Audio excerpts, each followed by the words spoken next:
Vemulawada rural మండలంలో వినాయక నిమజ్జనాన్ని శాంతియుత వాతావరణంలో నిర్వహించాలని వేములవాడ రూరల్ సిఐ శ్రీనివాస్ తెలిపారు. వేములవాడ పట్టణంలోని ఎస్ఆర్ఆర్ ఫంక్షన్ హాల్లో వేములవాడ రూరల్ మండలానికి చెందిన వినాయక మండపాల నిర్వాహకులతో రూరల్ ఎస్ఐ మారుతి ఆధ్వర్యంలో ఈ సమావేశం నిర్వహించగా ఈ సందర్భంగా సమావేశాన్ని ఉద్దేశించి Vemulawada rural circle inspector Srinivas మాట్లాడుతూ మండలంలో ఉన్న 16 గ్రామాల్లో మొత్తం 96 వినాయకులని ఆన్లైన్ నమోదు చేసుకోవడం జరిగిందని, అట్టి అన్ని వినాయకులను జియో ట్యాగింగ్ చేసి ప్రతిరోజు బ్లూ కోట్స్ మరియు పెట్రోకార్ సిబ్బంది నిరంతరం పర్యవేక్షణ చేస్తోందని, వినాయక మండపాల వద్ద అగ్ని ప్రమాదాలు జరగకుండా ఉండడానికి అగ్నిమాపక నిరోధ వస్తువులు పెట్టాలని, వినాయకుల సంరక్షణ కొరకు ప్రతి ఒక్కరూ సీసీ కెమెరాలు ఏర్పాటు చేయాలని ఆయన అన్నారు. ఈ నెల 15, 16 తేదీల్లో ఎక్కువ మొత్తంలో వినాయకుల నిమజ్జనం ఉందని, ఈ రోజుల్లో నిమజ్జనం చేసేవారు వినాయకుడిని వాహనంలో ఎక్కించేటప్పుడు, చెరువులో నిమజ్జనం చేసేటప్పుడు తగు జాగ్రత్తలు పాటించాలని, లేనిచో ప్రమాదాలు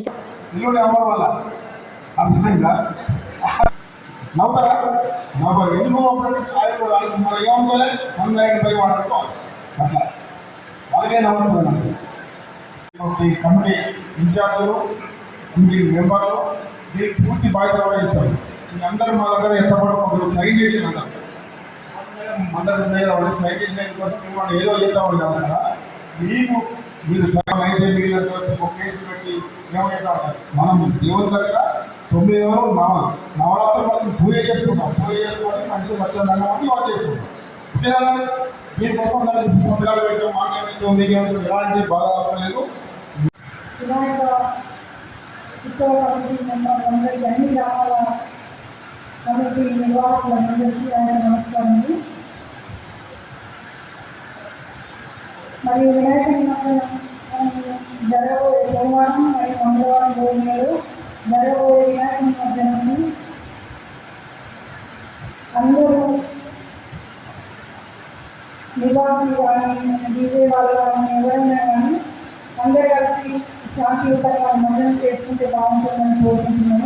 ఈ కార్యక్రమానికి వచ్చేసిన ఫైర్ ఆఫీసర్ మీరందరూ కష్టపడి ఎంతో నిష్ఠతోని పండుగ నిర్వహించిన తర్వాత దేవుణ్ణి ఇంకా ఘనంగా వీడ్కోలు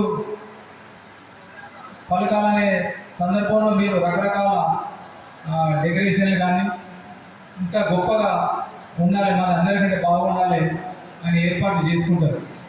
అది అందరూ 9 రోజులు కష్టపడి దేవుని పూజలు చేసి పంపి మన దేవుని అనుగ్రహాలు పొందాలని ఉంటుంది.